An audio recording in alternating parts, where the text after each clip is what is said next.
Anda bisa buka surah Ibrahim, ya, surah nomor 14 ya. Saya izin sebentar untuk mengecek ayatnya tentang perkataan iblis. Ya. Nanti di sini Allah SWT menggambarkan bagaimana nanti iblis pada saat dia masuk neraka pada hari kiamat, naudzubillah, dia akan berkhutbah, dia akan bicara dan mengungkap semuanya kalau dia sudah menipu manusia. Tapi Allah Subhanahu wa taala sudah mengingatkan kepada kita semua, teman-teman sekalian, dalam ayat ini, saya lagi cari sekarang posisi pasnya ayat keberapa ya. Itu bagaimana apa yang akan terjadi nanti di neraka Jahannam, ya, itu sudah diceritakan oleh Allah SWT. Dan iblis dibongkar kedoknya, gitu. Ya, itu di ayat 22. Anda bisa buka surah Ibrahim, surah nomor 14, ayat 22. Tolong buka ini, penting, saya akan baca. Sekali lagi surah Ibrahim, surah nomor 14, ayat 22. Saya bacakan, A'udzubillahi minasyaitonirrajim. Apa yang terjadi nanti di neraka, Allah sudah buka untuk orang beriman sekarang di dunia. Wa qala asyaitanu lamma qudiyal amru innallaha wa'adakum wa'dal haqqi wa wa'adtukum fa akhlaftukum. Wa ma kana li 'alaykum min sultanin illa an da'awtukum fastajabtum li. Fala talumuni walumu anfusakum. Ma ana bimusrikhikum wa ma antum bimusrikhi. Inni kafartu bima asyraktumuni min qabl, innal zalimina lahum adzabun alim.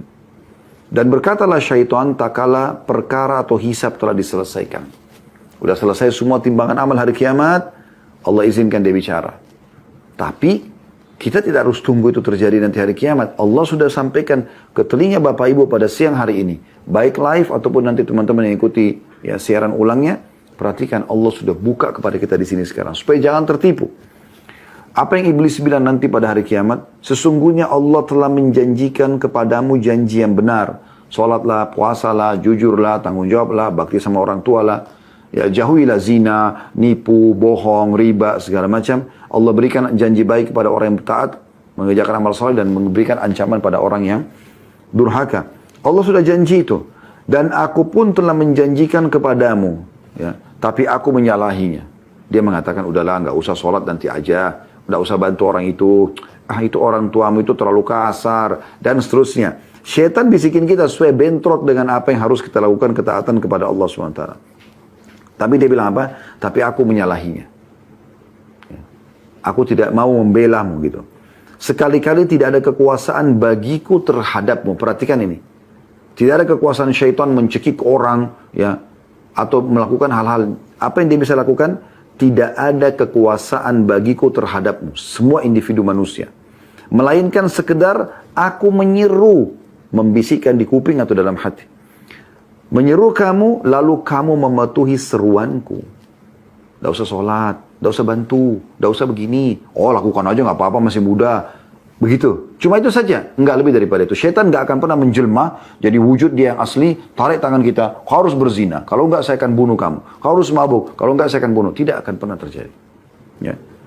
Oleh sebab itu, ini syaitan bilang, iblis mengatakan di neraka. Ya.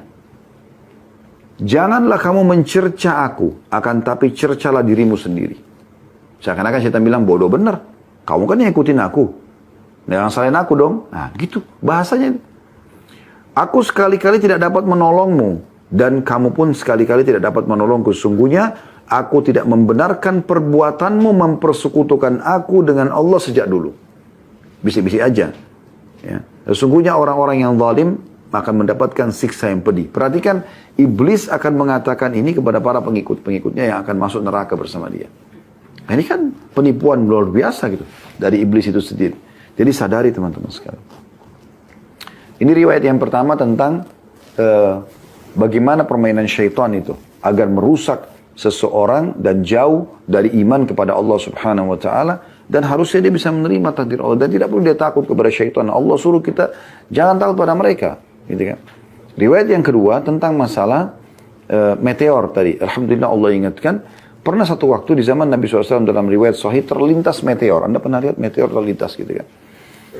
Lalu Nabi SAW tanya, apa yang kalian bilang di masa jahiliyah dulu tentang hal yang seperti ini?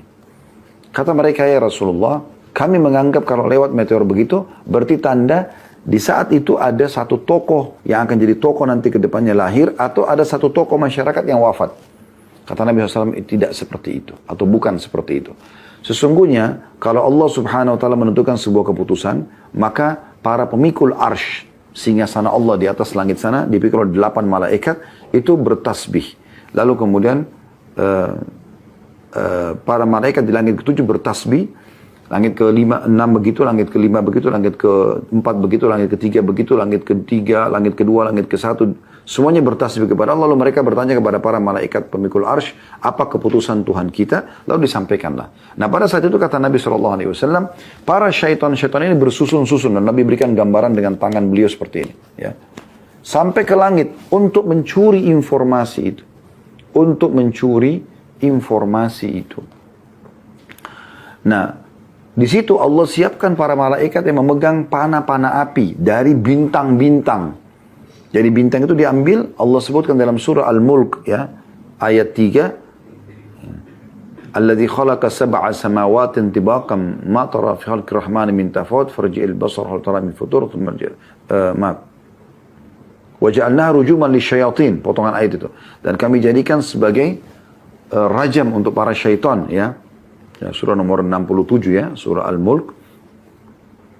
Allah pastikan kalau memang bintang-bintang itu, ya, dijadikan sebagai anak panah, ya, ayat kelimanya dalam surah Al-Mulk ayat 5.